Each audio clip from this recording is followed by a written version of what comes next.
Buat teman-temanku yang baru gabung, bisa cek di playlist untuk urutan videonya, dan bisa juga cek di playlist untuk judul barunya. Bab 2669. Semua orang membeku pada saat itu. Apa yang diperlukan untuk mengolah alam ruang waktu? Memahami 4 subhukum dari afinitas mereka.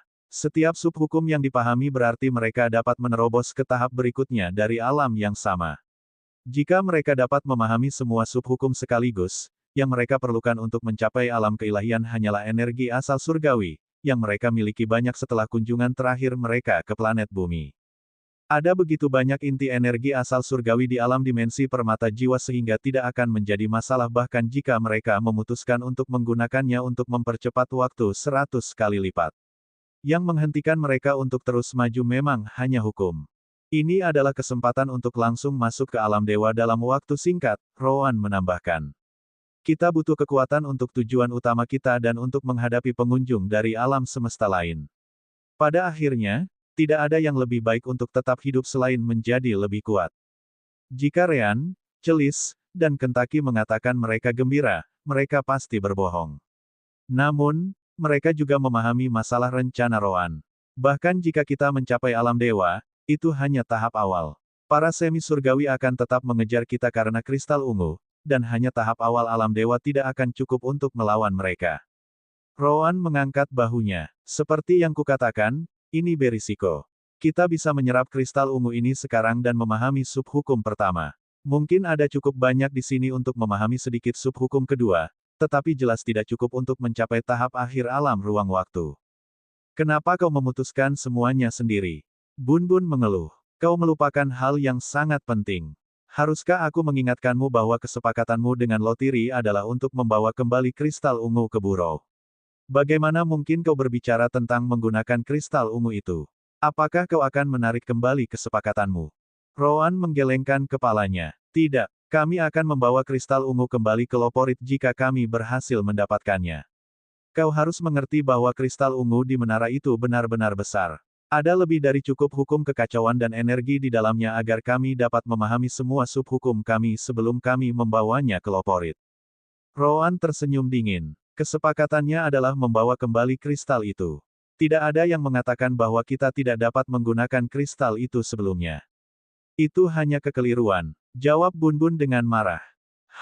Rowan tidak peduli. Aku juga akan memotong sebagian jiwaku agar kau bisa melihat Lolio lagi. Kamilah yang menemukan tempat ini. Dan sekarang kami benar-benar memiliki kesempatan nyata untuk mendapatkan kristal yang sangat kau inginkan. Kenapa kau masih mengeluh? Jika itu mengganggumu, maka kita bisa menggunakan kristal ungu kecil ini dan pergi dari dunia ini. Kau bisa pergi ke menara dan mendapatkan kristal ungu besar sendiri. Lalu apa yang menghalangiku untuk mengambil kristal ungu kecil ini dan meninggalkanmu tanpa apapun? Tanya Bun-Bun menanggapi. Tentu, silakan saja, komentar Rowan dengan hati-hati. Tapi aku sangat meragukan bahwa kristal kecil ini cukup untuk apapun yang kau butuhkan. Aku punya ingatan Lolio. Ingat, aku kurang lebih bisa menebak untuk apa kau akan menggunakan kristal ungu itu. Aku jamin kristal kecil ini sama sekali tidak mendekati apa yang kau butuhkan. Bun-Bun sangat marah, namun, dia tiba-tiba menjadi tenang dan menatap Rowan dengan saksama. Memang, tidak diragukan lagi kamu dan Lolio adalah jiwa yang sama. Terserah apa katamu, Rowan berbalik.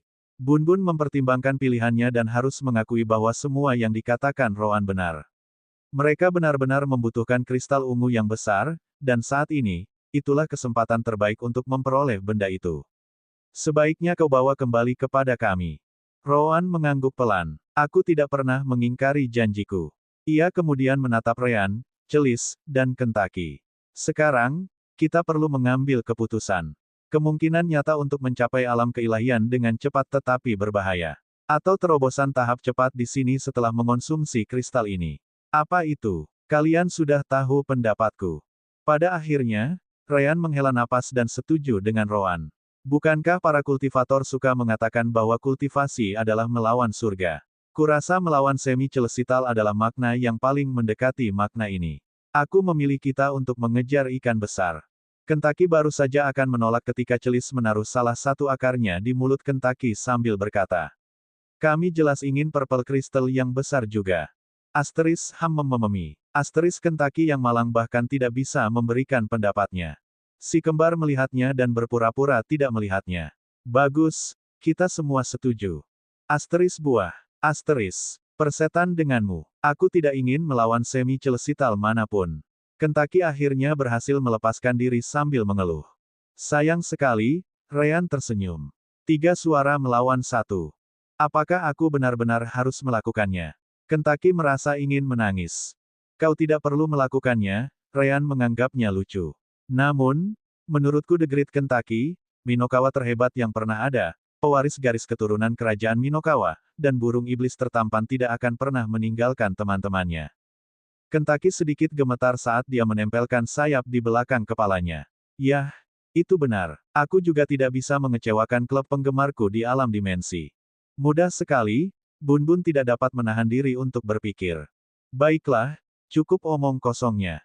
Rowan mengulurkan tangannya dengan kristal ungu. Sentuh kristal itu dan mulailah menyerap hukum kekacauannya. Gunakan semuanya untuk kultivasi kekacauanmu. Jika semuanya berjalan lancar, kita akan selesai dalam waktu sekitar 1 bulan. Kelompok itu mengangguk, dan mereka segera memulai prosesnya. Saat kelompok si kembar fokus pada kultivasi kekacauan mereka, Bun meninggalkan gedung dan menuju pintu masuk terowongan. Di sana, ia menemukan satu lagi loporit yang ditugaskan untuk mengawasi si kembar. Bun, tempat apa ini? Tanya loporit penasaran. Bun hanya menggelengkan kepalanya. Kembalilah dan katakan pada Lotiri bahwa akulah yang akan mengawasi kelompok ini. Mungkin ada peluang untuk mengambil kristal ungu dari menara. Loporit terkejut namun segera menerima perintah itu dan pergi. Adapun Bun, dia melihat ke arah menara. Kesempatan lebih baik daripada tidak sama sekali. Bab 2670. Bulan berlalu tanpa banyak kejadian bagi si kembar. Namun, keadaan tidak setenang itu bagi mereka yang mencoba mendekati menara. Semakin banyak orang yang datang mendekatinya, semakin mereka melihat bahwa ada terlalu banyak binatang ajaib.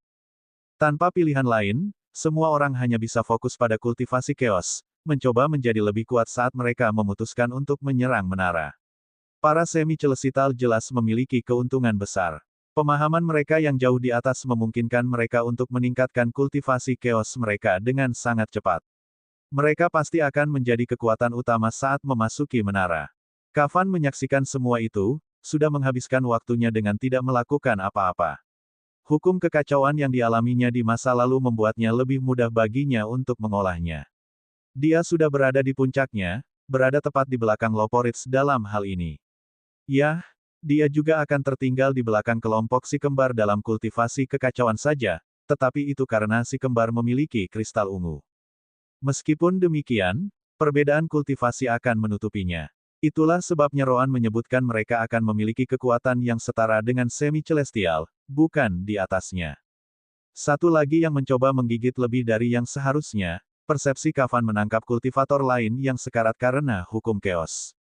Dia baru berada di tahap awal alam ruang waktu dan akhirnya harus melawan binatang ajaib sendirian. Biasanya, itu bukan situasi yang tidak berdaya. Namun, orang ini merasa tertinggal, jadi dia menyelam lebih dalam ke arah menara. Dia tidak bisa menahan hukum chaos dan melawan binatang ajaib pada saat yang bersamaan. Akhirnya, hukum chaos memasuki tubuhnya, mengacaukan segalanya, dan binatang ajaib menyelesaikan tugasnya. Satu lagi yang mencoba menggigit lebih dari yang seharusnya, persepsi Kavan menangkap kultivator lain yang sekarat karena hukum chaos. Dia baru berada di tahap awal alam ruang waktu dan akhirnya harus melawan binatang ajaib sendirian. Biasanya, itu bukan situasi yang tidak berdaya.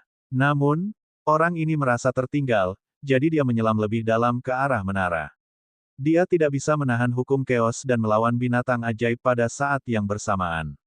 Akhirnya, hukum chaos memasuki tubuhnya, mengacaukan segalanya, dan binatang ajaib menyelesaikan tugasnya.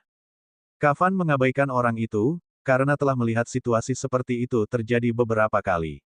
Namun, dia agak terkejut. Jumlah ahli yang mampu mencapai tempat ini jauh lebih banyak dari yang dia duga sebelumnya. Dari jumlah itu saja, tidak akan lama lagi sebelum para semi celestial memanggil semua orang untuk menyerang menara. Kembali ke gua bawah tanah, titik terakhir dari kristal ungu menghilang, diserap oleh kelompok si kembar. Tubuh Ryan, Rowan, Celis, dan Kentucky sekarang memancarkan tekanan yang mirip dengan apa yang dilakukan Kavan dan para semi-celestial lainnya. Benar saja, mereka berhasil menyelesaikan kultivasi chaos mereka, bahkan berada di atas Kavan. Kristal ungu besar itu pasti akan menjadi dorongan yang besar. Ryan tidak dapat menahan diri untuk berkomentar saat semua orang mengangguk. Pada akhirnya, mereka tidak membutuhkan seluruh kristal ungu kecil untuk mencapai tingkat kultivasi kekacauan itu. Hanya setengahnya saja yang cukup untuk mencapai tahap ini.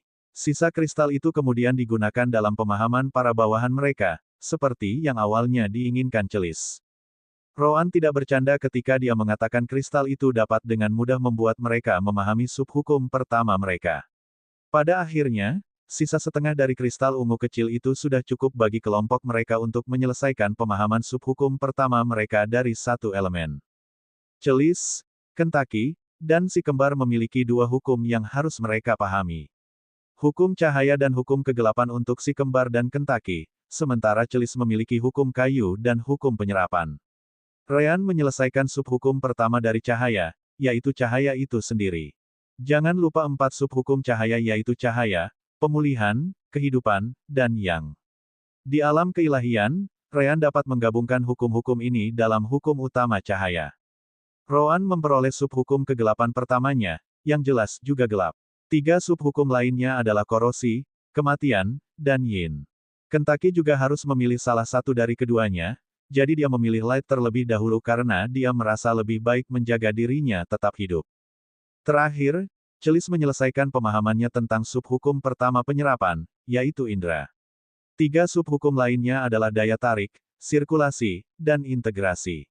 Rowan merasa puas dengan hasil yang diperoleh semua orang. Jadi, Ryan dan Kentucky membutuhkan subhukum kegelapan pertama, saya membutuhkan subhukum cahaya pertama, dan Celis membutuhkan subhukum kayu pertama. Hasilnya jauh lebih baik dari yang diharapkan. Celis adalah yang paling bersemangat. Indranya terhadap semua jenis energi meningkat beberapa kali lipat. Dengan itu saja, dia bahkan bisa merasakan Bun-Bun di pintu masuk terowongan. Di dunia seperti ini, di mana indera surgawi dan persepsi spasial sangat terganggu, itu adalah keuntungan besar. Kita benar-benar membutuhkan kristal ungu besar itu. Kentucky mendesah. Sudah waktunya pergi ke menara, bukan? Yang lain bahkan tidak memandangnya saat mereka berjalan keluar gua. Terima saja, ayo pergi. Beberapa saat kemudian, mereka muncul kembali di istana yang hancur. Bun-Bun, jelas, sudah ada di sana menunggu mereka. Dia melihat ke arah kelompok si kembar dan mengangguk tanda setuju. Aku bisa merasakannya. Kultivasi chaosmu telah mencapai level maksimal, hanya di belakang kami, Loporits. Mungkin kau benar-benar bisa mendapatkan kristal ungu di menara. Kentucky berubah kembali ke wujud Minokawa. Semuanya, lompat. Mereka semua duduk di punggung Kentucky sebelum Kentucky melesat ke kejauhan. Dalam perjalanan, Ryan bertanya kepada Bun-Bun sesuatu yang selama ini mengganggunya. Bun-Bun, jawab satu hal. Ras Loporitmu memiliki kultivasi chaos yang lebih tinggi berkat bloodline-mu. Kau jelas lebih kuat daripada semi-celestial selama kau berada di dunia ini. Jadi, mengapa kau meminta kami mengambil Purple Crystal of the Tower? Bukankah lebih baik bagi ras Loporitmu untuk melakukannya? Bun-Bun mendengus. Apa menurutmu kita belum memikirkan itu? Mustahil bagi ras Loporit kita untuk memasuki menara itu. Kenapa? Semua orang penasaran dan bertanya balik. Menara itu menolak kita, Bun-Bun mulai menjelaskan. Apakah kau ingat formasi yang kita gunakan untuk mencoba menutup distorsi spasial? Menara itu menandai para Loporit sebagai ancaman bagi keberadaannya karena peristiwa itu. Selama kau memiliki garis keturunan Loporit, lapisan energi ungu itu akan menjauhkanmu. Percayalah, kita telah mencoba masuk, berkali-kali. Begitu ya, Ryan kini mengerti masalahnya. Jangan khawatir, kami akan berusaha sebaik mungkin untuk mengembalikannya kepadamu. Bab 2671. Tiba-tiba, Kavan berdiri sambil melihat ke arah tertentu. Di sana, ia bisa merasakan 4 aura yang tidak lebih buruk dari auranya sendiri, yang membuatnya sangat terkejut. Dia bukan satu-satunya. Para semi-celestial lainnya, yang menggunakan pemahaman mereka yang lebih tinggi untuk menyelesaikan kultivasi hukum kekacauan mereka, juga merasakan para pendatang baru itu. Itu membingungkan mereka karena hampir semua semi-celestial sudah berada di area itu. Aura itu bukan karena indera surgawi atau persepsi spasial. Sebaliknya, itu karena hukum kekacauan. Kultivasi kekacauan mereka dapat mengatakan bahwa para ahli yang sama kuatnya telah tiba. Mungkinkah itu para loporit itu lagi? Gragatu berkomentar di samping Flinyu. Namun, Flinyu tidak tahu. Flinyu masih agak jauh dari menyelesaikan kultivasi chaos miliknya sendiri. Tanpa keunggulan semi-celestial, segalanya tidak secepat itu baginya. Saya tidak tahu, Master. Namun, hukum chaos di sekitar para ahli ini tampaknya sedikit lebih tinggi daripada milik Anda. Apakah indera saya mempermainkan saya? Gragatu menggelengkan kepalanya. Tidak, aku bisa merasakan hal yang sama sepertimu. Namun, aura yang mereka miliki tampaknya sangat berbeda dari aura para loporit. Mereka jauh lebih dekat dengan kita, para ahli yang datang dari luar dunia ini. Siapakah mereka? Kafan tersenyum dan segera pergi untuk menyambut kelompok baru itu. Tentu saja, para semi-celestial lainnya melakukan hal yang sama seperti yang dilakukan oleh para ahli alam dewa dan beberapa tokoh lainnya. Tak lama kemudian, mereka melihat Minokawa terbang ke arah mereka, berhenti di depan kelompok itu. Tentu saja itu adalah kelompok si kembar. Kafan melangkah maju, menatap lurus ke arah Roan. Roan. Roan mengangguk. Ya, Kafan mendesah, tidak yakin apakah ia harus senang atau sedih karena yang ada di depannya masih Roan. Aku mengerti. Namun, semi-celestial lainnya tampaknya tidak peduli dengan percakapan Kafan dan Roan. Black Locust adalah orang pertama yang menuntut penjelasan. Bagaimana kau bisa meningkatkan kultivasi chaosmu ke level seperti itu? Kupikir aku sudah mencapai level tertinggi di dunia ini setelah melalui banyak hal buruk, tetapi auramu menunjukkan kau sedikit lebih tinggi dariku. Jelaskan. Kafan menyipitkan matanya. Mengapa mereka harus mengungkapkan rahasia mereka kepadamu? Gragatulah yang menjawab. Apa kau lupa untuk apa kita di sini? Kita berusaha menjadi lebih kuat saat para ahli dari luar semesta tiba. Jika mereka punya informasi yang dapat membantu orang lain meningkatkan kultivasi chaos mereka, mereka harus membaginya dengan semua orang. Gragatu kemudian menunjuk ke para ahli tingkat rendah di area tersebut. Lihatlah sekeliling, banyak dari mereka telah mengalami terobosan berkat hukum kekacauan yang membantu mereka dalam pemahaman mereka. Banyak dari mereka berhasil melakukannya dengan bantuan orang lain. Bukankah seharusnya si kembar melakukan hal yang sama? Semua orang mengangguk, bersemangat bisa melakukan apa yang dilakukan kelompok si kembar. Kafan tidak dapat melawan logika itu, jadi dia memandang Ryan dan Roan. Dia tidak memiliki kekuatan untuk menghentikan semua orang. Pada saat inilah kultivasi chaos yang jauh lebih tinggi muncul. Seekor loporit datang dari belakang si kembar, memberikan tekanan pada semua orang. Tidak masalah apakah itu Gragatu, Black Locust, Kafan, atau semi-celestial lainnya. Mereka semua mengerti bahwa mereka terlalu lemah di depan loporit itu. Sekarang, setiap ahli di negeri ajaib ini tahu bahwa loporit sama sekali tidak dapat diprovokasi. Bun-bun, gumam Kafan sejenak. Bun-bun meliriknya sejenak lalu mengabaikan roh kematian. Ras loporitlah yang membantu mereka mencapai level ini. Kami mencapai kesepakatan dengan mereka, jadi mereka punya utang yang harus dibayar setelah mereka selesai dengan apapun yang kalian semua datang ke sini. Bun-bun kemudian melihat ke arah kelompok si kembar. Jangan lupa kembali ke burau dan bangun tempat itu untuk kita. Ingat, jika kau menyebutkan satu kata pun tentang perjanjian kita, ras loporitku akan memusnahkan semua orang asing di dunia ini. Kau tidak akan pernah meninggalkan tempat ini hidup-hidup. Itu sudah merupakan tindakan yang disetujui sebelumnya dengan Bun-bun. Lagi pula, mereka tidak bisa menyebutkan Purple Crystal kepada semua orang di sana. Membuatnya tampak seperti orang-orang loporit yang membawa si kembar ke tingkat itu adalah cara terbaik untuk menyembunyikan alasan sebenarnya. Tidak seorang pun akan meragukan orang-orang loporit, yang tinggal di tempat ini selamanya, memiliki rahasia yang mampu melakukan hal seperti itu. Ryan dan Roan segera membungkuk pada Bun-bun. Ya, Bun-bun senior, kami pasti akan memenuhi bagian kami dari perjanjian itu asalkan kami kembali hidup-hidup. Bun-bun mengangguk lalu melirik ke arah para ahli lainnya. Melihat mereka semua mengalihkan pandangan, dia mendengus. Itu lebih baik terjadi. Sejauh ini, ras kalian cukup tidak menghormati para loporitku. Ini satu-satunya kesempatan kalian. Tepat setelah itu, Bun-bun menghilang tanpa jejak, menggunakan metode yang sama yang digunakan para loporit lainnya untuk bergerak. Bahkan si kembar, dengan kultivasi chaos mereka, masih belum tahu bagaimana para loporit melakukannya. Memori Roan tentang Lolio juga tidak berguna karena Lolio meninggal jauh sebelum dia bisa mulai berlatih hukum chaos, jadi dia tidak tahu. Melihat Bun Bun telah pergi, Gragato tetap mendekati si kembar untuk menguji medan. Apa maksudnya? Ryan tersenyum pahit. Seperti yang senior dengar, para loporit membantu kelompokku dalam pengembangan hukum kekacauan. Kami hanya bisa menerimanya karena kami tidak tahu apa yang diharapkan di dalam menara itu. Sebagai gantinya, kami harus membangun sesuatu untuk mereka begitu kami kembali. Hanya saja, seperti yang kau lihat, kami tidak bisa menyebutkan apa yang mereka ingin kami bangun. Semua orang tahu tentang kemampuan Ryan dalam formasi. Dialah yang memunculkan sistem komunikasi. Kebanyakan orang mengira bahwa para loporit mungkin tertarik dengan beberapa formasi sirkuit dari Ryan. Para semi-celestial ingin bertanya lebih banyak, tetapi menentang perintah para loporit sama saja dengan bunuh diri, jadi tidak ada satupun dari mereka yang bersikeras.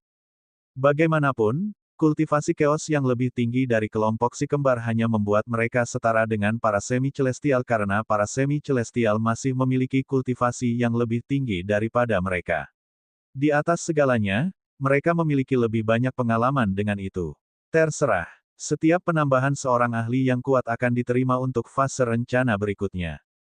Gragato dan para semi-celestial lainnya memanfaatkan kesempatan yang ada di sana untuk mengumumkan. Kita sekarang akan memulai serangan kita ke menara. Semua orang wajib berpartisipasi karena ada terlalu banyak bis yang harus kita hadapi sendiri. Kalian semua punya waktu 3 jam untuk bersiap. Dan seperti biasa, tiket emas dan batu apapun diterima. Bab 2671. Itu bukan berita baru bagi siapapun. Saat si kembar menyerap kristal ungu kembali ke dalam gua, informasi tentang rencana serangan penuh terhadap menara dengan cepat menyebar ke para ahli yang semakin dekat ke menara. Mereka yang tidak ingin membawa apapun sudah lama pergi, yang tersisa hanyalah mereka yang ingin memasuki menara untuk mencari harta karun atau lebih banyak hukum kekacauan untuk membantu pemahaman hukum mereka. Para ahli yang lebih lemah tidak hadir. Mereka masih mengumpulkan item Chaos Laws yang jauh dari menara. Yang tersisa hanyalah para ahli di alam elemental space dan di atasnya, yang jumlahnya masih beberapa ratus orang. Saat orang-orang menyebar untuk bersiap menghadapi serangan, Kavan memanfaatkan kesempatan itu untuk berbicara dengan Roan. Tentu saja, ia menggunakan indera surgawi untuk itu. Jadi, apakah kau berhasil mencegah ingatanmu muncul kembali? Roan meliriknya dan menggelengkan kepalanya. Aku telah membangkitkan semua ingatanku sebagai Lolio. Namun, aku bukan Lolio. Kurasa kau pun tidak menduganya, tetapi Lolio terbangun sebagai kesadaran yang terpisah. Aku menyegel kesadarannya dengan elemen cahaya Ryan agar dia tidak menghilang. Nanti, aku akan melemparkannya ke dalam boneka. Apa? Kavan terkejut mendengar berita itu. Kupikir. Aku tahu apa yang kau pikirkan, potong Roan. Aku bukan Lolio, selesai. Sekarang, itu tidak berarti aku punya banyak hal untuk dikeluhkan kepadamu. Meskipun ingatan Lolio jelas terpisah dari ingatanku, aku tahu semuanya. Aku melihat dengan jelas bagaimana kau hampir memusnahkan seluruh planet ini. Kavan masih memasang ekspresi terkejut, tetapi ia berhasil sedikit pulih. Ya, aku melakukan dosa besar saat itu. Kau sudah tahu aku salah satu semi-celestial tertua yang ada. Bahkan saat itu, aku terjebak di alam semi-celestial untuk waktu yang sangat lama. Aku tidak bisa menahan diri pada akhirnya. Aku ingin mencobanya, aku ingin mencapai alam celestial yang ilusif. Itu semua karena keserakahanku. Roan terdiam sejenak sebelum melanjutkan. Namun, bukan aku yang harus menyalahkanmu. Aku tidak tahu apa yang akan kulakukan jika aku jadi kamu saat itu. Selain itu, jelas juga dalam ingatan Lolio bahwa kamu masih sangat peduli padanya. Kurasa itu juga alasan mengapa kamu begitu peduli padaku. Kavan tidak menyangkalnya. Ya, dan masih. Namun, aku bukan orang bodoh. Aku tahu Roan bukan Lolio. Kalian berdua punya kehidupan yang berbeda, kenangan yang berbeda, dan jalan yang berbeda di waktu yang berbeda. Aku peduli padamu sama seperti aku peduli pada Lolio. Begitu pedulinya sampai-sampai aku tidak bisa memutuskan apakah akan membangkitkan ingatan Lolio atau tidak. Lagi pula, Akan sangat mudah untuk menghancurkan kristal yang kuberikan padamu untuk memaksa ingatan Lolio terbangun. Tapi kau juga takut melakukannya, bukan? Tanya Roan, melihat melalui kalimatnya. Ya, Kafan tidak berusaha menyembunyikan pikirannya. Aku juga punya ketakutan lain. Apakah Lolio akan memaafkanku? Aku ragu begitu. Lalu, bagaimana dengan Lawea? Dia sudah meninggal, jadi apakah dia ingin tetap hidup setelah mengetahuinya? Aku tidak ingin melihat Lolio terbangun hanya untuk mengakhiri hidupnya sendiri. Roan kemudian bercerita tentang saat Lolio terbangun di lautan pikirannya. Aku berbicara padanya, banyak. Aku menyegel kesadarannya bukan hanya karena dia akan menghilang jika aku tidak melakukannya, tetapi karena dia juga ingin menghilang. Kafan mendengar itu dan merasa semakin malu. Sudah kuduga, semua itu karena aku. Akan tetapi, ada satu hal yang harus ditanyakan Roan. Ketika aku menyegel Lolio, aku mengatakan kepadanya bahwa karena dia mampu bangkit kembali, mengapa Lawea tidak? Aku bisa merasakan harapan tumbuh dalam kesadarannya ketika dia mendengar itu. Tetapi, kau baru saja mengatakan Lawea sudah mati, yang membawa kita ke pertanyaan berikutnya. Apa yang terjadi ketika kau membawa tubuh Lolio dan Lawea ke Chaos Origin Source? Atau lebih tepatnya, apa yang terjadi padamu juga? Setelah Kafan mendengar bahwa Roan mendapatkan kembali ingatan Lolio, dia sudah menduga pertanyaan itu akan muncul di suatu saat. Jadi, kau tahu tempat itu mungkin adalah sumber asal kekacauan. Baiklah, dari mana aku harus mulai? Tunggu, Roan menghentikannya. Aku yakin kau juga bisa merasakan kehadiran Bun-Bun di dekat sini. Aku bukan satu-satunya yang tertarik, jadi libatkan dia dalam pembicaraan Divine Sense kita. Apakah dia tahu tentangmu? Kafan bertanya balik. Roan hanya mengangguk. Saya mengerti, Kafan hanya bisa menerimanya. Bersembunyi di suatu tempat di dekat sana sambil menggunakan hukum kekacauan untuk menghindari persepsi semua orang, Bun-Bun mengamati semua kelompok yang sedang mempersiapkan diri dan memberikan perhatian khusus kepada si kembar. Saat itulah suara Kafan bergema di benaknya. Roan mengatakan kepadaku bahwa kau juga ingin mendengar apa yang terjadi setelah aku memasuki distorsi spasial. Aku sudah bermaksud untuk memberitahumu saat di reruntuhan, tetapi kau mengusirku. Apakah kau akan mendengarnya sekarang? Bun-Bun menyipitkan matanya. Namun, sekarang setelah dia tahu Lolio masih hidup, kemarahannya tidak sebesar sebelumnya. Baiklah, coba aku dengar. Kafan tidak membuang waktu. Baiklah, saya juga akan menyertakan Ryan, Kentucky, dan Celis karena sudah jelas kalian semua mendengar keseluruhan ceritanya. Yah, Ryan mendengarnya lewat koneksinya dengan Roan, yang jelas berarti Suster Orb mendengarnya. Hanya Celis dan Kentucky yang benar-benar ditambahkan. Tentu saja, perhatian Celis dan Kentucky mudah teralihkan. Saat itu, aku benar-benar mengira Lolio dan Lawea telah meninggal, Kafan memulai. Itu semua karena aku ingin memasuki tempat itu. Ketahuilah bahwa kita tidak tahu tentang sumber asal chaos saat itu, jadi aku hanya melihat tempat menara itu berasal sebagai lokasi yang mungkin memungkinkanku mencapai alam surgawi. Kafan melanjutkan. Namun, ternyata aku tidak memasuki Chaos Origin Source. Sebaliknya, aku berakhir di tempat yang berbeda, tempat yang tidak dapat diakses oleh siapapun. Dan di sana, aku bertemu dengan Universe Sentience. Ryan, Rowan, Kentucky, dan Celis segera mengalihkan perhatian mereka ke Sister Orb di dalam Soul Gem Dimensional Realm. Hei, jangan lihat aku. Aku tidak ingat apapun. Bab 2673. Suster Orb menyebutkan berkali-kali bahwa ingatannya sebagai sang pemerhati alam semesta telah disegel, jadi tidak banyak yang dapat dilakukan oleh kelompok si kembar. Mereka hanya dapat mengalihkan perhatian mereka kembali ke Kafan dan menunggunya melanjutkan ceritanya. Bun-Bun tidak tahu apapun tentang kesadaran semesta, jadi dia menghentikan Kafan di sana. Kesadaran semesta, apakah ada hal seperti itu? Kafan mengangguk. Ya, tapi itu satu-satunya kali aku pernah bertemu dengannya.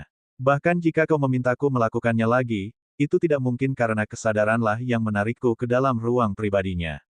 Tak perlu dikatakan lagi bahwa aku mendengar tentang hukum kekacauan dan sumber asal kekacauan darinya. Kesadaran seluruh alam semesta kita, seberapa kuatkah itu, Bun-Bun tidak dapat menahan diri untuk bertanya-tanya. Itu di luar apa yang bisa saya bayangkan, imbuh Kafan. Lalu, Rowan memaksa Kafan untuk melanjutkan. Jika ada seseorang yang tidak peduli dengan kepekaan tertentu ini, orang itu pastilah dia. Apa yang terjadi setelahnya? Kafan kemudian menunjuk ke menara di kejauhan. Alasan aku diseret ke ruang pribadi Universe Sentience adalah benda di sana. Menara. Semua orang bertanya serempak. Kafan mengangguk. Suster Orb bisa membayangkan alasannya. Sepertinya mungkin. Lagi pula, seharusnya tidak ada menara seperti itu di dalam Chaos Origin Source. Si kembar ingin bertanya lebih banyak. Salah satu dari sedikit hal yang mereka tahu masih diingat oleh Suster Orb adalah Chaos Origin Source. Namun, itu tidak perlu. Kafan menjelaskannya lewat ceritanya. Kesadaran alam semesta mengatakan kepadaku bahwa ia ingin menara itu dihancurkan. Kenapa? Yang lain langsung bertanya balik. Karena menara itu menyebabkan kerusakan pada alam semesta. Begini, sumber asal chaos adalah tempat semua energi alam semesta berasal.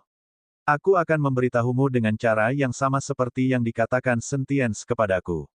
Sumber asal chaos adalah ruang terpisah yang tidak dapat benar-benar dikategorikan sebagai alam dimensi. Itu bahkan lebih aneh daripada negeri ajaib ini. Si kembar sudah mengetahuinya dari Suster Orb. Ruang tempat sumber asal chaos berada ini bertindak sebagai semacam penyaring bagi hukum dan energi chaos, lanjut Kafan. Lagi pula, yang paling bisa Anda temukan di alam semesta adalah energi asal surgawi, tidak ada energi chaos dimanapun. Ya, itu juga benar. Suster Orb mengonfirmasi. Bab 2055 untuk penjelasan lengkap tentang bagaimana energi bergerak di alam semesta dari sumber asal kekacauan. Namun, menara ini merusak ruang yang sama yang menyaring energi dan hukum kekacauan. Mungkin Anda seharusnya tidak melihatnya sebagai menara, tetapi sebagai jarum yang sangat besar. Ia menusuk kubah, yang merupakan sumber asal kekacauan. Itu sangat buruk bagi alam semesta itu sendiri dan dapat menyebabkan banyak masalah. Benar juga, aku sudah bilang sebelumnya, semakin kuat jenis energinya, semakin sulit bagi kehidupan untuk lahir. Jika energi dan hukum kekacauan muncul dalam status aslinya, alam semesta kita tidak akan memiliki 1/1000 kehidupan seperti sekarang, jika memang ada. Juga bab 2055. Kafan tidak dapat mendengar Sister Orb, jadi dia melanjutkan ceritanya.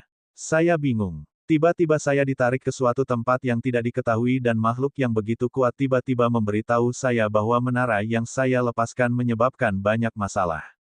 Saya bahkan bertanya-tanya apakah saya akan terbunuh di sana karena malapetaka yang saya bawa.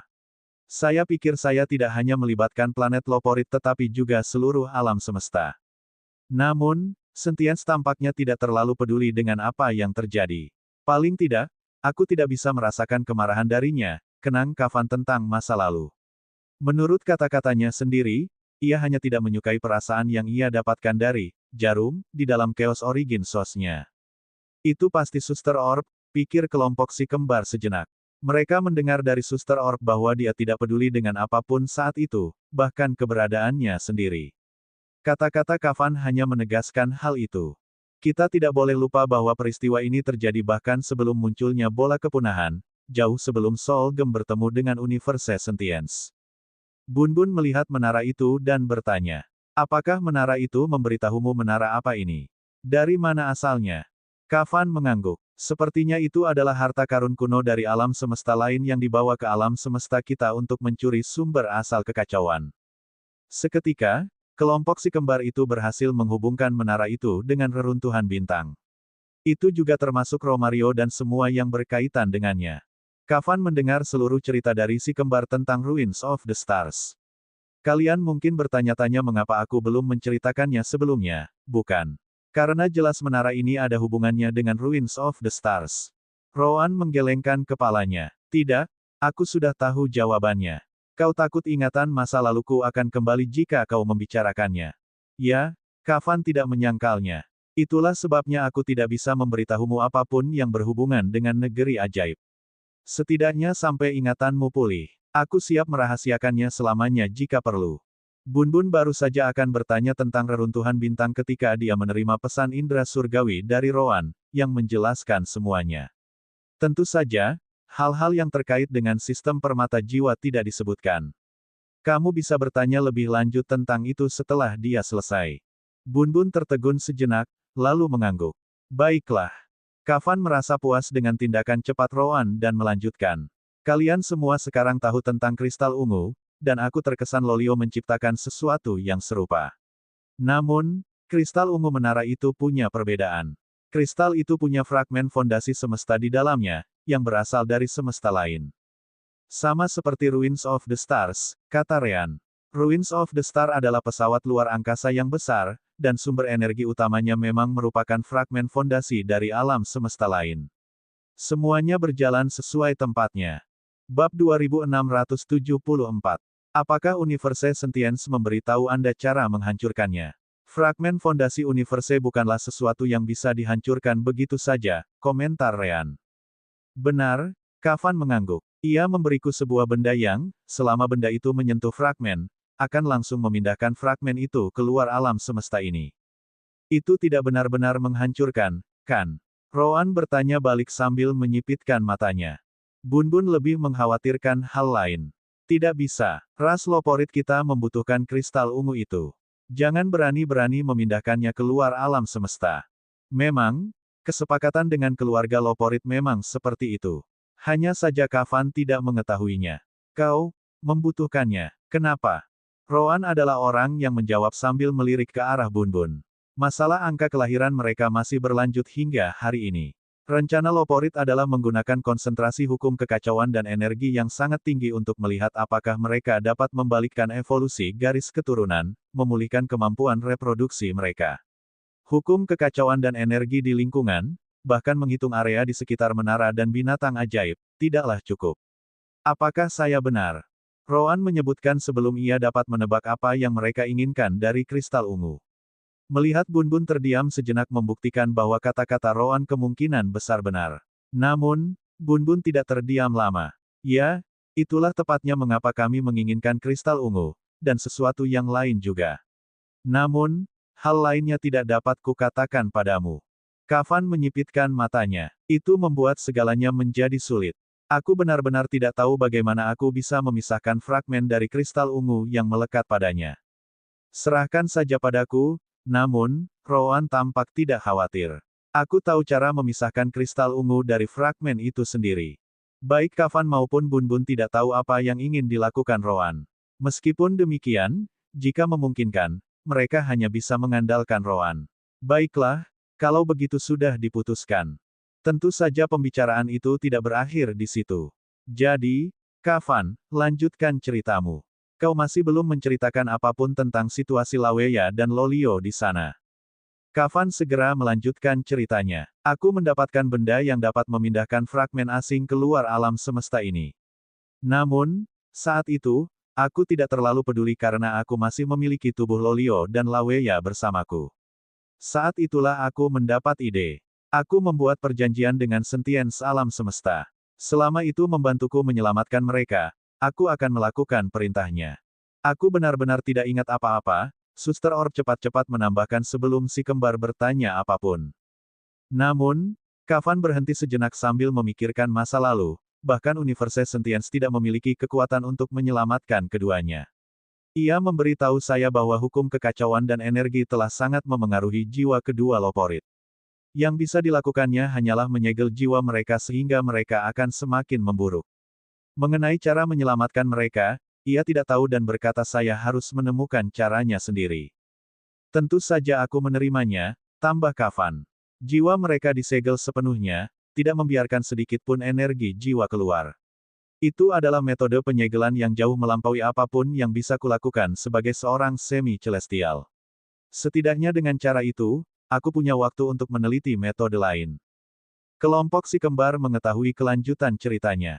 Saat kau menemukan cara membuat salinan roh kematian, kau langsung teringat Lolio dan Laweya, kan?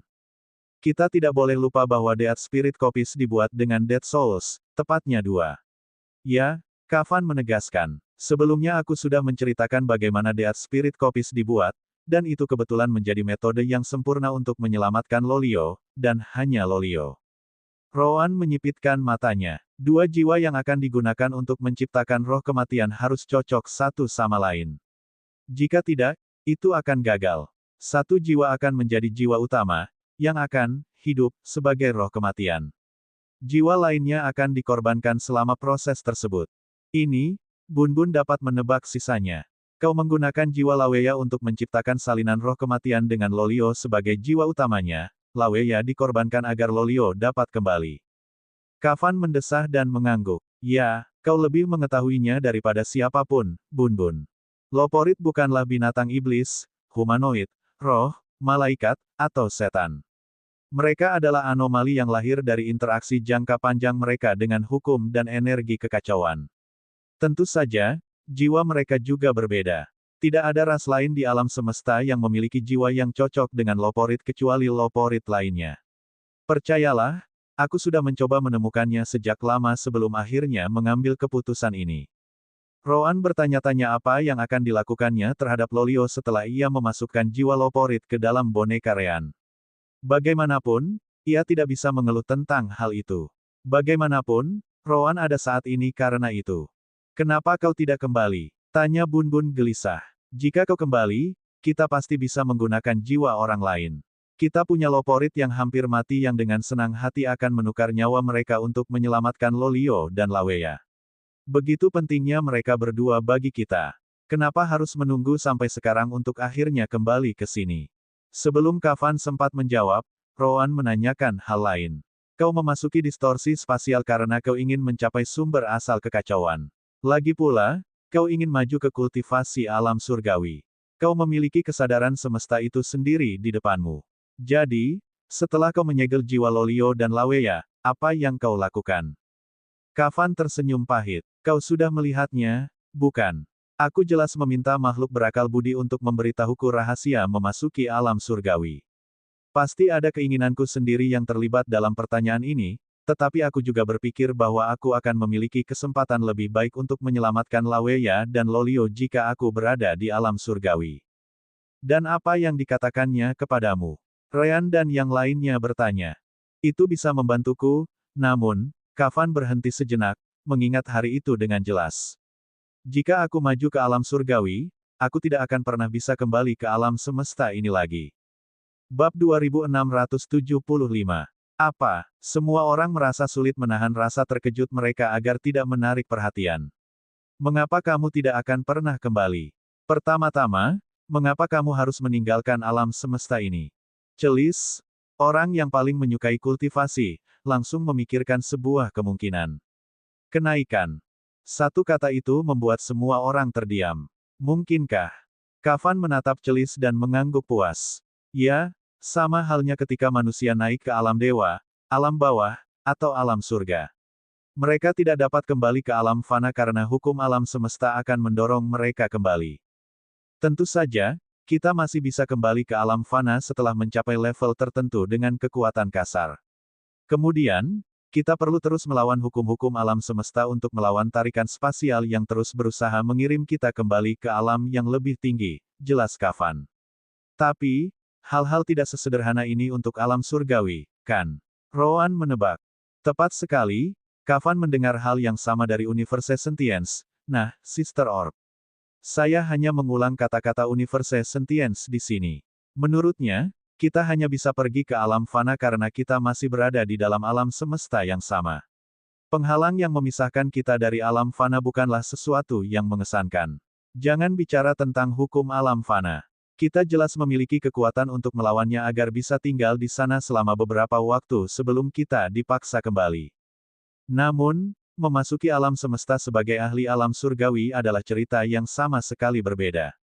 Pada saat itu, Anda akan benar-benar bertarung melawan seluruh alam semesta. Tidak peduli seberapa mengesankan seorang ahli alam surgawi, ahli seperti itu tidak akan pernah bisa melawan seluruh alam semesta.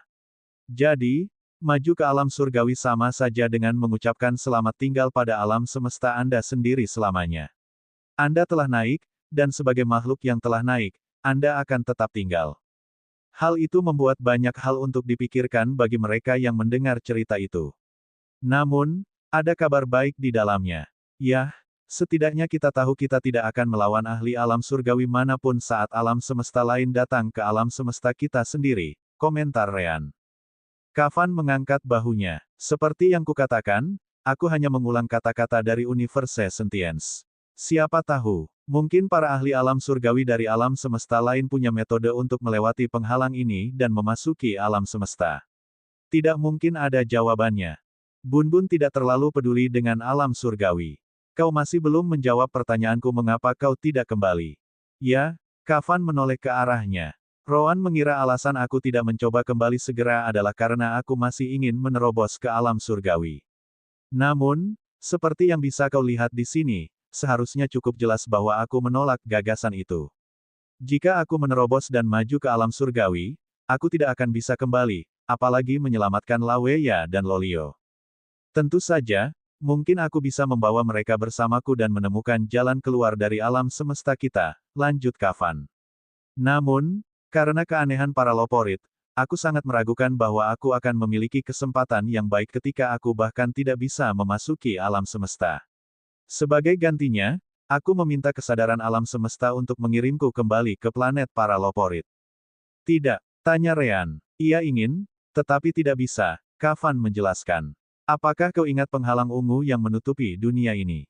Yang menyebar setelah aku membuka distorsi spasial dan menara itu keluar. Semua orang mengangguk dan menunggu Kafan melanjutkan. Penghalang ungu itu, yang sama yang menutupi planet ini saat ini, telah menyembunyikan keberadaan planet dari alam semesta. Bahkan kesadaran alam semesta tidak dapat menemukannya lagi. Mereka langsung teringat bagaimana negeri ajaib ini berpindah lokasi dari waktu ke waktu.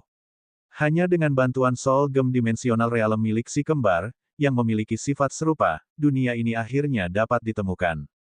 The Universe Sentience tidak tampak terlalu khawatir, dan aku juga tidak ingin membuang waktu di sana. Aku ingin melihat apakah aku bisa kembali ke dunia ini dengan kembali ke tempat yang sama di mana planet itu berada sebelumnya. Lagi pula, aku masih bisa membantu para Loporit di sini, kata Kafan. Sisanya menjadi sangat jelas. Kafan membawa jiwa-jiwa Laweya dan Lolio yang tersegel ke alam dimensi sakunya dan dikirim pergi oleh Universe Sentience. Dia segera kembali ke tempat di mana dunia para Loporit berada. Namun, tempat itu sudah tidak ada lagi. Namun, area itu tidak kosong. Ketika Kafan kembali ke tempat itu, dia juga menemukan beberapa ahli lain di alam keilahian yang sedang memverifikasi tempat itu. Namun, Kafan tidak terkejut. Fakta bahwa dia, seorang semi-celestial, telah tinggal di dunia ini selama bertahun-tahun pasti menarik perhatian para semi-celestial lainnya, yang mengirim bawahan mereka sendiri untuk menyelidiki. Saat itu, Kafan mengabaikan mereka semua karena tidak ada satupun dari mereka yang bisa melakukan apapun dengannya di sana. Begitulah cara para semi-celestial lainnya tampaknya memiliki informasi tentang dunia Loporit. Mereka berhubungan dengan para ahli yang sama dari masa lalu. Selain para ahli yang ada di sekitar, ada juga banyak puing-puing dari ledakan awal hukum kekacauan dan energi. Barang-barang yang disebut hukum kekacauan yang diterima si kembar dari Gragatu adalah salah satu barang tersebut. Kafan mengabaikan semua pakar itu dan mencoba mencari planet itu. Namun, tidak peduli seberapa jauh ia menggunakan indera ketuhanannya, tidak ada satupun jejak planet itu lagi. Planet itu benar-benar hilang. Ada 2 kali saat aku mencoba menemukan planet Loporit lagi, jelas Kafan. Yang pertama tepat setelah aku diseret oleh Universe Sentience. Yang kedua adalah saat aku akhirnya menemukan metode untuk mengubah Lolio menjadi salinan roh kematian. Aku tidak ingin menggunakan jiwa Laweya untuk itu, jadi aku berusaha sebaik mungkin. Roan menghubungkan titik-titiknya. Gragatu berkata bahwa metode untuk menemukan dunia ini diberikan olehmu. Ya, Kafan mengangguk. Saat kedua kalinya aku mencari dunia ini, aku menemukan metode menggunakan item Chaos Laws dan Aura Dimensional Realm yang serupa. Sayang sekali tidak ada yang namanya Dimensional Realm yang bergerak saat itu. Dimensional Realm dengan sifat serupa baru muncul bertahun-tahun kemudian. Tentu saja, itu adalah alam dimensi permata jiwa. Kita benar-benar kembali ke titik awal, bukan? Rean tidak bisa menahan senyumnya. Bab 2675. Roan bahkan bertanya-tanya apakah Soul Gem Dimensional Realm memiliki sifat yang mirip dengan planetnya karena jiwanya berasal dari seorang Loporit. Namun, itu adalah pertanyaan yang tidak dapat dijawab oleh siapapun. Apa yang akan kukatakan pada Lolio, kata Bun tanpa banyak keyakinan. Roan melirik Kafan. Apakah tidak ada cara untuk memulihkan jiwa yang digunakan untuk mengubahku menjadi roh kematian? Sejauh yang aku tahu, tidak, Kafan tidak berbohong. Jika memang ada cara seperti itu, aku pasti sudah memberitahumu. Celis tak kuasa menahan diri untuk bertanya. Ahem, Jadi, apakah kesadaran semesta memberitahumu cara mencapai alam surgawi? Pada akhirnya, dia masih lebih peduli dengan kultivasinya sendiri daripada hal lainnya. Tidak, Kafan menggelengkan kepalanya sebagai jawaban. Karena aku tidak ingin meninggalkan alam semesta, ia hanya berkata tidak ada gunanya memberitahuku. Lagi pula, bahkan jika aku ingin meninggalkan alam semesta, ia tidak akan memberitahuku caranya. Itu karena kamu ditugaskan untuk menghancurkan fragmen yayasan alam semesta asing, Rowan melengkapi. Tepat sekali, Kafan mengangguk. Bahkan jika Universe Sentience memutuskan untuk membantuku, itu akan menjadi hadiah karena telah menyelesaikan misi yang diberikannya kepadaku. Bagaimanapun, aku ingin kembali ke dunia ini dan membantu memulihkannya. Tidak perlu ada hadiah apapun, jadi Universe Sentience mengirimku keluar. Aku tidak pernah mendengarnya lagi. Tentu saja, dia mendengarnya. Kafan tahu itu adalah Sister Orb. Namun, pada saat yang sama, dia tahu Sister Orb telah menyegel ingatannya, jadi tidak ada gunanya untuk menunjukkannya. Dengan demikian, cerita yang membawa semua orang ke titik ini akhirnya selesai. Bun Bun meluangkan waktu untuk bertanya tentang hal-hal lain yang disebutkan dalam cerita, dan Ryan menjelaskan semuanya sambil menyembunyikan informasi sistem. Akhirnya, Bun Bun menatap Kafan dari tempatnya yang tersembunyi dan mendengus. Terlepas dari perasaanmu, aku tetap tidak memaafkanmu. Namun, kekuatanmu kemungkinan besar akan diperlukan bagi kami untuk mendapatkan kembali kristal ungu. Jika kau benar-benar menyesali keputusanmu di masa lalu, bantu mereka mendapatkannya. Kafan tidak keberatan. Selama Roan benar-benar dapat memisahkan kristal ungu dari fragmen asing, saya tidak keberatan dengan pengaturan ini. Saya juga ingin bertemu Lolio lagi. Saya rasa saya dapat meyakinkannya untuk tidak menyerahkan nyawanya setelah mengetahui Laweya benar-benar telah tiada. Aku akan memegang janjimu, Bun Bun mengangguk, juga prihatin terhadap Lolio. Kafan kemudian kembali ke kelompok semi-celestial setempat mereka mendiskusikan langkah selanjutnya. Sedangkan Bun Bun, dia kembali terdiam dan terus mengamati segala sesuatu yang terjadi di sekitarnya. Hal itu membuat kelompok si kembar tidak banyak melakukan apapun selama beberapa jam berikutnya. Jadi, apakah kita menunggu saja? Tanya Ryan. Jika kau punya ide yang lebih baik, silakan saja, jawab Roan tanpa terlalu peduli. Ryan merenung sejenak dan teringat sesuatu. Ia lalu melihat sekeliling, mencoba mencari seseorang. Sepertinya Red belum sampai di tempat ini. Itu jelas, kata Kentucky. Red hanya berada di tahap tengah alam pengendalian ruang. Bisakah kau melihat seseorang di level ini di sini? Semua orang berada di alam ruang waktu atau di atasnya. Ada beberapa di alam ruang elemental, tetapi ini sudah yang teratas. Saya rasa Anda benar, Ryan mengangguk. Mengapa pertanyaan itu? Tanya Roan balik. Ryan kemudian mengeluarkan cakar yang diberikan Red kepadanya jika ia ingin menghubungi Red. Cakar itu tampak sedikit berdenyut, yang juga terjadi saat Red berada di dekatnya. Selama aku menuangkan Divine Sense-ku ke dalam, cakar itu akan menunjukkan arah Red berada. Saat ini, cakar itu bereaksi sangat hebat, sama seperti saat kita berbicara dengan Red. Namun, ia tidak terlihat dimanapun, jadi aku agak bingung. Kemana itu menunjuk? Tanya Roan lagi. Ryan kemudian menunjuk ke sekelompok binatang iblis yang tidak terlalu jauh dari sana. Di sana, terlihat beberapa binatang iblis, termasuk 3 Drohare emas, ras yang sama dengan Red. Salah satunya adalah Drohare emas alam dewa tingkat menengah yang disebut oleh Red sebagai Tuan, Flan. Roan kemudian mengirimkan indera surgawinya ke dalam, dan benar saja, ia dapat merasakan kehadiran Red yang berasal dari Golden Drohare di kejauhan. Atau, lebih spesifiknya, ia dapat merasakan kehadiran benda serupa yang dipegang Red saat itu. Red kemungkinan besar berada di dalam pocket dimensional realm milik orang itu. Red memang mengatakan bahwa ia menerima benda pelacak ini dari tuannya. Mereka pasti pernah bertemu di suatu waktu. Ryan tersenyum. Aku akan mengunjungi mereka. Lagi pula, aku tidak perlu melakukannya. Terserah kau saja, Rowan tidak peduli. Celis juga tidak mempedulikannya, jadi mereka tetap tinggal bersama Rowan. Hanya Ryan dan Kentucky yang pergi untuk berbicara dengan Golden Drohare. Halo, Tuan. Ryan menghampiri Golden Drohares. Apakah Anda melihat Red? Flan menatap Ryan tanpa ekspresi. Semua orang di sekitarnya menatap Ryan dengan penuh minat setelah Loporit, Bun Bun, turun tangan untuknya. Sepertinya dia telah memperoleh kultivasi chaos yang cukup tinggi. Namun, Flan tampak benar-benar mati rasa terhadap semuanya. Bukan hanya dia, tetapi dua Drohares lainnya di sisinya, dua ahli alam ruang waktu, tampak seperti dia. Pada akhirnya, tidak ada jawaban dari Flan maupun dua Golden Drohares lainnya, yang membuat Ryan dan Kentucky tidak senang. Tuan, setidaknya Anda bisa menjawab pertanyaan saya. Enyahlah. Jawab Flan dengan nada kesal sebelum kembali terdiam. Ryan dan Kentucky saling berpandangan. Yah, mereka tidak perlu menjawab Ryan. Mereka juga tidak akan memulai perkelahian di sini, jadi Ryan dan Kentucky hanya bisa kembali ke Rowan dan Celis. Apa masalahnya? Ryan tak kuasa menahan diri untuk mengeluh. Rowan melirik Golden Drohare dari posisinya dan menyipitkan matanya. Kultivasi chaos di tubuh orang itu terasa aneh. Ketiganya. Benarkah? Ryan dan Kentucky menoleh ke arah Golden Drohares namun tidak merasakan sesuatu yang aneh. Rowan kemudian mengalihkan pandangannya. Ia bisa merasakannya karena hubungannya dengan para Loporit. Namun, itu hanya perasaan, jadi ia hanya membuat catatan mental singkat dan tidak terlalu memerhatikannya. Bab 2677. 3 jam yang diberikan Gragatu kepada semua orang berlalu dengan cepat.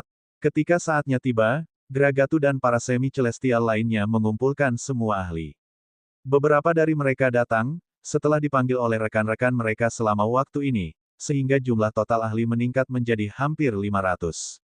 Ryan dan Rowan melihat banyak wajah yang tidak terlihat di pertemuan luar. Jelas bahwa para ahli tambahan ini telah disembunyikan di dalam pocket dimensional realm milik orang lain. Nah, Kentucky dan Celis juga tidak terlihat sebelumnya, jadi semua orang mengerti bahwa Ryan dan Rowan telah menyembunyikan mereka di pocket dimensional realm mereka sendiri. Kami telah mengawasi binatang ajaib yang mengelilingi menara. Awalnya, pengembaraan itu tampaknya tidak memiliki pola yang jelas. Namun, mereka memiliki pola. Gragatu mulai menjelaskan setelah mendiskusikan hal-hal ini dengan para semi-celestial lainnya. Mereka kebanyakan mengikuti aliran hukum kekacauan dan energi yang berasal dari menara. Kavan melanjutkan ceritanya. Menara inilah yang mengalirkan hukum kekacauan dan energi ke dunia ini, tetapi tidak melakukannya secara merata. Mereka yang telah mencapai tingkat kultivasi kekacauan yang lebih tinggi mungkin telah menyadari perubahan konstan hukum kekacauan dan konsentrasi energi setelah berada sedekat ini. Binatang ajaib selalu mengikuti gelombang yang berbeda ini hingga mulai menipis karena jaraknya yang jauh dari menara.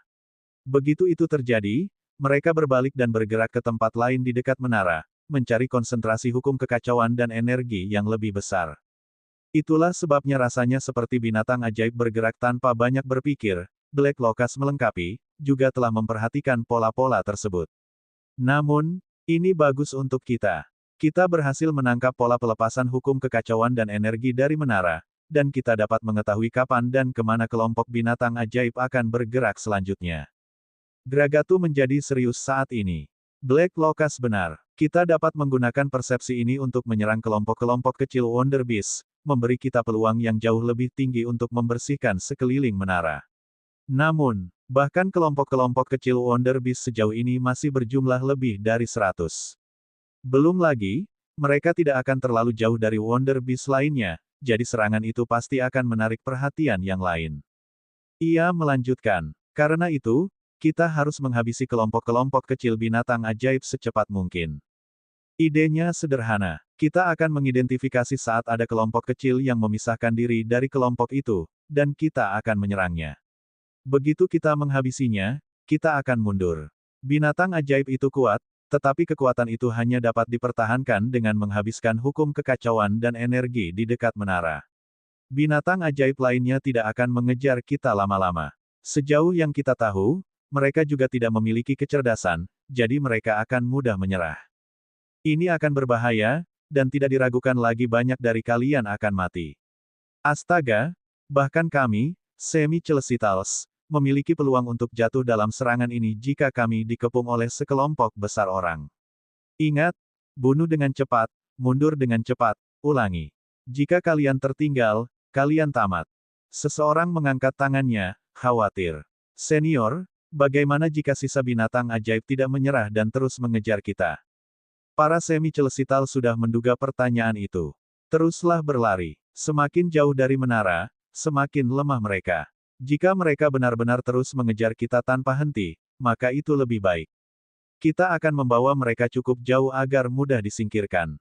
Sekali lagi, jika kalian tertinggal, kalian akan mati. Meskipun demikian, aku ragu binatang ajaib ini akan melakukan itu. Kita sudah berada di sini selama lebih dari sebulan, dan tidak satu pun dari mereka meninggalkan jangkauan menara. Apakah ada pertanyaan lainnya? Gragatu bertanya kepada orang banyak. Beberapa orang menyampaikan beberapa kekhawatiran lagi, tetapi itu bukanlah sesuatu yang penting. Pada akhirnya, sebagian besar rencana akan tetap sama, menyerang dan mundur. Tidak banyak yang perlu dijelaskan di sana. Para ahli kemudian dipisahkan menjadi beberapa kelompok berdasarkan kekuatan dan ras mereka. Cukup jelas bahwa yang terlemah dikirim ke garis depan untuk digunakan sebagai umpan meriam. Meskipun demikian, mereka diberi kesempatan untuk pergi sejak lama. Hanya mereka yang tidak takut mati di sini yang tersisa, jadi tidak ada yang bisa mengeluh karena semua orang tahu apa yang akan diminta dari mereka. Kafan ternyata adalah orang yang mengidentifikasi gelombang besar hukum kekacauan dan energi. Para ahli top tahu bahwa dia pernah berada di dunia ini sebelumnya, jadi pengetahuannya adalah yang paling lengkap. Kelompok si kembar hanya berada di tahap awal alam ruang waktu, jadi mereka ditunjuk untuk berada di garis depan. Yah, sebenarnya si kembar sama kuatnya dengan para semi-celestial. Mereka dikirim ke garis depan karena semua orang ingin melihatnya sendiri. Apakah kelompok si kembar merupakan ancaman? Kafan jelas mencoba membantu, tetapi Roan menghentikannya, mengatakan tidak perlu khawatir tentang mereka. Dengan itu, Kafan menyerah dan membiarkan mereka melanjutkan perjalanan. Ryan sangat berkomitmen karena dia benar-benar ingin mencegah kematian sebanyak mungkin. Ini adalah sebagian besar dari seluruh kekuatan alam semesta. Mereka membutuhkannya. Kafan melayang tinggi di langit, melihat ke arah menara. Ia kemudian mengubah wujudnya kembali menjadi roh kematian, menjadi kumpulan energi kematian. Persepsinya menyebar jauh dan luas, dengan mudah mencapai menara di kejauhan. Akhirnya, ia menggunakan indera surgawinya untuk berkomunikasi dengan semua ahli dari berbagai ras di bawah. Jumlah mereka puluhan ribu, hasil dari hukum kekacauan dan energi yang menyebar dari menara selama bertahun-tahun. Namun, ikuti saja instruksiku, dan situasi di mana kau melawan lebih dari 100 orang seharusnya tidak akan terjadi. Kafan kemudian merasakan gelombang kecil hukum kekacauan dan energi datang dari menara, menuju ke kanan. Semuanya, anggap menara sebagai kutub utara kalian. Bergeraklah sejauh 29 km ke timur laut. Gelombang dengan sekitar 60 binatang ajaib sedang menuju ke arah itu. Kalian punya waktu 2 menit untuk menghancurkan mereka semua dan mundur sebelum gelombang yang lebih besar tiba. Bab 2678. Semua orang bergerak bersama, terhubung oleh indera surgawi Kafan. Seketika, binatang ajaib, mengikuti hukum kekacauan dan gelombang energi, menyadari kehadiran mereka, dengan cepat mengubah arah dan menyerang. Sama seperti sebelumnya, mereka tidak mengirimkan serangan fisik atau indera surgawi apapun, mereka hanya mencoba menghubungi para ahli, yang cukup untuk mengubah tubuh mereka sepenuhnya dan akhirnya membunuh mereka. Seorang kultivator di tahap akhir alam elemental space mencoba menggunakan kultivasi chaos-nya untuk menangkis salah satu monster. Namun, monster itu dengan mudah menembus pertahanannya dan menembus tubuh pria itu. Kultivasinya terlalu kecil baik di tipe chaos maupun normal, jadi tubuhnya langsung berubah. Yang tersisa hanyalah kekacauan elemen, bahkan jiwanya pun tidak luput. Dasar bodoh. Binatang ajaib dari dekat menara jauh lebih kuat. Kafan langsung mengeluh. Jangan menyerang sendirian. Hanya dengan menggabungkan kekuatan, kalian bisa menghancurkan dan menghentikan binatang ajaib dan menyerang inti mereka. Gunakan serangan area of effect untuk mengidentifikasi lokasi inti sementara orang lain membidiknya. Gaya kematian, bentuk pertahanan pertama, lengkungan pembalikan. Pedang bintang hitam milik Ryan bersinar dengan elemen cahaya dan gelap yang dalam, menciptakan benang-benang energi surgawi yang tak terhitung jumlahnya yang bercampur dengan elemen-elemen tersebut.